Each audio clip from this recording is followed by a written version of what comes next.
എല്ലാവർക്കും നമസ്കാരം. നമ്മളിന്നൊരു യാത്ര പോവുകയാണ് ഭൂമിയുടെ ഒരറ്റത്ത് നിന്ന് മറ്റേ അറ്റത്തേക്ക്. അതായത് മഞ്ഞുറഞ്ഞ പ്രദേശങ്ങളിൽ നിന്ന് തുടങ്ങി നമ്മുടെ ഗ്രഹത്തിന്റെ പച്ചപ്പ് നിറഞ്ഞ ഹൃദയത്തിലേക്ക്, ഭൂമധ്യരേഖാ പ്രദേശങ്ങളിലേക്ക്.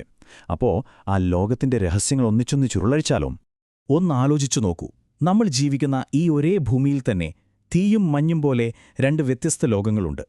അവിശ്വസനീയമായൊരു വൈരുദ്ധ്യമാണിത്, അല്ലേ? ശരി, അവിടെ നിന്നാണ് നമ്മുടെ ഇന്നത്തെ വിവരണം തുടങ്ങുന്നത്. ദേ, ഇങ്ങോട്ട് നോക്കിയേ. ഒരിടത്ത് കോങ്കോയിലെ ജീവൻ തുടിക്കുന്ന ഇടതൂർന്ന മഴക്കാടുകൾ, തൊട്ടപ്പുറത്തോ മഞ്ഞുറഞ്ഞു കിടക്കുന്ന ടണ്ട്ര പ്രദേശം. ഇപ്പോ ഈ കോങ്കോയിൽ ജീവിക്കുന്ന ഒരാള് പെട്ടെന്ന് ടണ്ട്രയിലെത്തിയാൽ എന്തായിരിക്കും അവസ്ഥ? ആ ഒരു ചിന്തയിൽ നിന്നാണ് നമ്മൾ മുന്നോട്ടു പോകുന്നത്. നമ്മൾ നേരത്തെ പറഞ്ഞ ആ കോങ്കോക്കാരനായ സഞ്ചാരിയുടെ വാക്കുകളാണിത്. അദ്ദേഹം പറഞ്ഞത് ആ ധ്രുവപ്രദേശത്തെത്തിയപ്പോഴുണ്ടായ അത്ഭുതം വിവരിക്കാൻ വാക്കുകൾ കിട്ടുന്നില്ലെന്ന്. ശരിയാണല്ലോ. ഭൂമധ്യരേഖയിലെ ചൂടിൽ ജീവിക്കുന്ന ഒരാൾക്ക് അതൊരു സ്വപ്നലോകം പോലെയായിരിക്കും. അദ്ദേഹത്തിന്റെ ആ ഒരു കൗതുകമാണ് നമ്മളെ മുന്നോട്ട് നയിക്കുന്നത്. അപ്പോൾ എന്താണ് ഈ ഭൂമധ്യരേഖാ പ്രദേശങ്ങളെ ഇത്ര സ്പെഷ്യലാക്കുന്നത്? ഉത്തരം വളരെ സിമ്പിളാണ്. അവിടത്തെ കാലാവസ്ഥ തന്നെ. ഒട്ടും മാറാത്ത സ്ഥിരമായൊരു കാലാവസ്ഥ. വേറൊരു രീതിയിൽ പറഞ്ഞാൽ മഞ്ഞുകാലം എന്താണെന്ന് അറിയാത്തൊരു നാട്. ഈ കാണുന്ന പ്രദേശങ്ങളിലൂടെയാണ് ഈ കാലാവസ്ഥാ മേഖല കടന്നുപോകുന്നത്. ഭൂമധ്യരേഖയ്ക്ക് ഇരുവശത്തുമായിട്ട് തെക്കേ അമേരിക്കയിലെ ആമസോൺ കാടുകൾ, ആഫ്രിക്കയിലെ കോങ്കോ, പിന്നെ അങ്ങ് തെക്ക് കിഴക്കൻ ഏഷ്യ വരെ നീണ്ടുകിടക്കുകയാണ് ഈ പ്രദേശം. വർഷം മുഴുവനും ഏകദേശം ഒരേ ചൂട്. ഒന്നോർത്തു നോക്കൂ. രാവിലെയും വൈകുന്നേരമൊക്കെ ചെറിയ മാറ്റങ്ങളുണ്ടാകുമെന്നല്ലാതെ ശരാശരി താപനില എപ്പോഴും ഈ 27 ഡിഗ്രി സെൽഷ്യസിന്റെ അടുത്തായിരിക്കും. നമ്മുടെ നാട്ടിലെ പോലെ കൊടും ചൂടും കൊടും തണുപ്പുമില്ല. ചൂടിന്റെ കാര്യം മാത്രമല്ല, മഴയുടെ കാര്യത്തിലും ഇവർ ഒട്ടും പിന്നിലല്ല. വർഷത്തിൽ 200 സെന്റിമീറ്ററിൽ കൂടുതൽ മഴയാണ് ഇവിടെ കിട്ടുന്നത്. പിന്നെ എങ്ങനെ ഇത്രയും പച്ചപ്പുണ്ടാവാതിരിക്കുക, അല്ലേ? ഇത് ശരിക്കും മനസ്സിലാക്കാൻ നമുക്ക് ക്വാലലാംപൂരിന്റെ കാലാവസ്ഥാ ചാർട്ട് ഒന്ന് നോക്കാം. കണ്ടില്ലേ? ആ നീലബാറുകൾ മഴയും ചുവന്ന ലൈൻ ചൂടുമാണ് കാണിക്കുന്നത്. രണ്ടും വർഷം മുഴുവൻ ഏകദേശം ഒരുപോലെയാണ്. വേനലും മഞ്ഞും മഴക്കാലവും എന്നൊന്നും പ്രത്യേകം പറയാനില്ല. അപ്പോ സ്വാഭാവികമായും ഒരു ചോദ്യം വരും. എന്തുകൊണ്ടാണ് ഇവിടത്തെ കാലാവസ്ഥ ഇങ്ങനെ? അതിനു പിന്നില് ഡോൾഡ്രംസ് എന്ന് പറയുന്ന ഒരു ശാസ്ത്രീയ പ്രതിഭാസമുണ്ട്. സിമ്പിളായി പറഞ്ഞാൽ ഇത് ഭൂമധ്യരേഖയിലുള്ള ഒരു ന്യൂനമർദ്ദ മേഖലയാണ്. ഇവിടെ കാറ്റിന്റെ ശക്തി കുറവായിരിക്കും, പക്ഷേ അന്തരീക്ഷത്തിൽ ഈർപ്പം കൂടുതലായിരിക്കും. അതുകൊണ്ടുതന്നെ മഴ ഇവിടെ ഒരു സ്ഥിരം സംഭവമാണ്. അപ്പോ വർഷം മുഴുവനും നല്ല ചൂടും മഴയും കിട്ടിയാൽ എന്തുണ്ടാകും? ഉത്തരം വ്യക്തമാണ്: ഇടതൂർന്ന മഴക്കാടുകൾ. അതുകൊണ്ടുതന്നെ ഈ പ്രദേശങ്ങളെ നമ്മുടെ ഭൂമിയുടെ പച്ചപ്പുള്ള ഹൃദയമെന്നാണ് വിളിക്കുന്നത്. ശരി, നമുക്ക് ആ ഹൃദയത്തിനകത്തേക്ക് ഒന്ന് കയറി നോക്കാം. ഈ മഴക്കാടുകൾക്ക് ഒരു പ്രത്യേക ഘടനയുണ്ട്. ഒരു ഫ്ലാറ്റ് പോലെ പല തട്ടുകളായിട്ടാണ് അതിന്റെ കിടപ്പ്. സൂര്യപ്രകാശത്തിനു വേണ്ടി ഓരോ ചെടിയും മരവും മത്സരിക്കുകയാണ്. ഏറ്റവും മുകളിൽ ഭീമൻ മരങ്ങൾ ഒരു കുട പോലെ നിൽക്കും. അതിനു താഴെ ഇടത്തരം മരങ്ങളുടെ ഒരു തട്ട്. പിന്നെയും താഴെ ചെറിയ ചെടികളും വള്ളികളുമൊക്കെയായി മറ്റൊരു തട്ട്. ഇവിടെ ഇല്ലാത്ത ചെടികളില്ല എന്ന് തന്നെ പറയാം.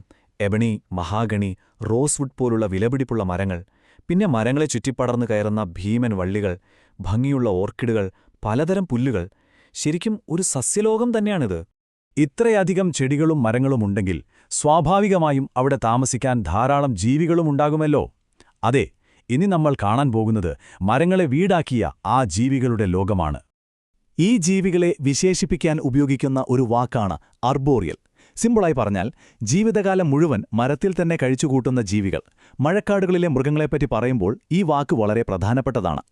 ഒന്നു നോക്കിക്കേ. മരച്ചില്ലകളിൽ ചാടിക്കളിക്കുന്ന കുരങ്ങുകളും ചിമ്പാൻസികളും ഒറാങ്കുട്ടാനുകളും, താഴെ പുഴയിലാണെങ്കിലോ ഹിപ്പോകളും ചീങ്കണ്ണികളും, പിന്നെ മരങ്ങളിൽ പതുങ്ങിയിരിക്കുന്ന പാമ്പുകൾ, ഭംഗിയുള്ള പക്ഷികൾ, ഇതെല്ലാം ചേർന്ന ഒരു വലിയ ലോകം. ഇതിനിടയിലൂടെ ആരും കാണാതെ ഇരപിടിക്കാൻ നടക്കുന്ന ജാഗ്വാറുകളുമുണ്ട്.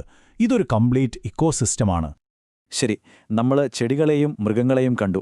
ഇനി മനുഷ്യരുടെ കാര്യമോ? ഈ മഴക്കാടുകളിൽ മനുഷ്യരെങ്ങനെയാണ് ജീവിക്കുന്നത്? ഇവിടെയാണ് ഏറ്റവും വലിയ അത്ഭുതം.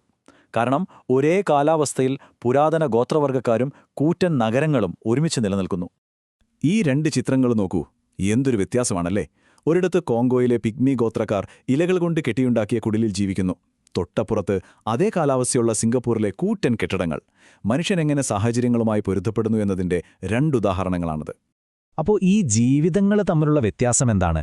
ഒന്ന്, കാടിനെ ആശ്രയിച്ച് വേട്ടയാടിയും സാധനങ്ങൾ ശേഖരിച്ചും ജീവിക്കുന്ന നാടോടി ജീവിതം. അവരുടെ വീടുകൾ ഇലകൊണ്ടും മരം കൊണ്ടുമാണ്. മറുവശത്തോ ആഗോള കച്ചവടത്തിന്റെ കേന്ദ്രങ്ങളായ നഗരങ്ങൾ, കൂറ്റൻ കെട്ടിടങ്ങൾ, കൃത്യമായ പ്ലാനിംഗ്. പിഗ്മികളെ പോലുള്ളവർ ഒരു വശത്ത്, സിംഗപ്പൂർ പോലുള്ള നഗരങ്ങൾ മറുവശത്ത്. ഇവിടത്തെ ഗോത്രവർഗ്ഗക്കാർക്കൊരു പ്രത്യേകതരം കൃഷിരീതിയുണ്ട്. ഷിഫ്റ്റിംഗ് കൾട്ടിവേഷൻ എന്ന് പറയും. നമ്മുടെ നാട്ടിലൊക്കെ പുനം കൃഷിയെന്ന് പറയാറുണ്ട്. സംഭവം ഇതാണ്: ആദ്യം അവർ കാടിന്റെ ഒരു ചെറിയ ഭാഗം വെട്ടിത്തളിക്കും, എന്നിട്ട് കത്തിക്കും. ആ ചാരത്തിൽ കുറച്ചുകാലം കൃഷി ചെയ്യും. മണ്ണിലെ വളം തീരുമ്പോൾ ആ സ്ഥലം വെറുതെ വിട്ടിട്ട് അവർ വേറൊരു സ്ഥലത്തേക്ക് മാറും. എന്നിട്ട് ഇതേ പ്രോസസ്സ് വീണ്ടും ചെയ്യും. ഇങ്ങനെയൊക്കെയാണെങ്കിലും ഈ പച്ചപ്പ് നിറഞ്ഞ പറുദീസ ഇന്ന് വലിയ അപകടത്തിലാണ്. ഒരുപാട് വെല്ലുവിളികൾ നേരിടുന്നുണ്ട്. അതെന്തൊക്കെയാണെന്നും എന്തുകൊണ്ടാണ് ഈ കാടുകൾ നമുക്കെല്ലാവർക്കും പ്രധാനപ്പെട്ടതാണെന്നും നമ്മൾ തീർച്ചയായും അറിഞ്ഞിരിക്കണം. അപ്പോ എന്തൊക്കെയാണ് ഈ ലോകത്തിന്റെ ഹൃദയമായ ആവാസവ്യവസ്ഥയെ നശിപ്പിക്കുന്നത്? പ്രശ്നങ്ങൾ ഒരുപാടുണ്ട്. ഒന്ന്, പ്രാണികൾ പരത്തുന്ന സ്ലീപ്പിംഗ് സിക്നസ്, യെല്ലോ ഫീവർ പോലുള്ള അസുഖങ്ങൾ. പിന്നെ കാട് ഇടതൂർന്നതുകൊണ്ട് റോഡോ മറ്റു സൗകര്യങ്ങളോ ഉണ്ടാക്കാൻ വലിയ പാടാണ്. പക്ഷേ ഇതിനേക്കാളുമൊക്കെയുള്ള ഏറ്റവും വലിയ ഭീഷണി മനുഷ്യൻ തന്നെ ഉണ്ടാക്കുന്നതാണ്. കൃഷിക്കും വ്യവസായങ്ങൾക്കും വേണ്ടി വൻതോതിൽ മരങ്ങൾ വെട്ടി നശിപ്പിക്കുന്നു. അതോടെ അവിടുത്തെ ജീവികളും സസ്യങ്ങളുമെല്ലാം ഇല്ലാതാവുന്നു. ഈ ഒരു കാഴ്ച നോക്കൂ. ആമസോൺ നദി അതിന്റെ എല്ലാ പ്രൗഢിയോടും കൂടി ഈ പച്ചപ്പിനിടയിലൂടെ ഒഴുകിപ്പോകുന്നത് എത്ര മനോഹരമാണ്! നമുക്ക് എന്താണ് നഷ്ടപ്പെടാൻ പോകുന്നതെന്ന് ഈ ഒരു ചിത്രം മാത്രം മതി നമ്മളെ ഓർമ്മിപ്പിക്കാൻ. മറക്കരുത്, ഈ കാടുകളാണ് നമ്മുടെ ഭൂമിയുടെ ശ്വാസകോശങ്ങൾ. അത് നിലച്ചാൽ നമ്മുടെ ശ്വാസവും നിലയ്ക്കും. അപ്പോൾ ചോദ്യമിതാണ്: വരും തലമുറകൾക്ക് വേണ്ടിയും ഈ ശ്വാസകോശങ്ങൾ ഇങ്ങനെ തന്നെ നിലനിർത്താൻ നമുക്ക് എന്ത് ചെയ്യാൻ സാധിക്കും? ഇത് നമ്മൾ ഓരോരുത്തരും സ്വയം ചോദിക്കേണ്ട ഒരു ചോദ്യമാണ്. ഒന്നാലോചിച്ച് നോക്കൂ.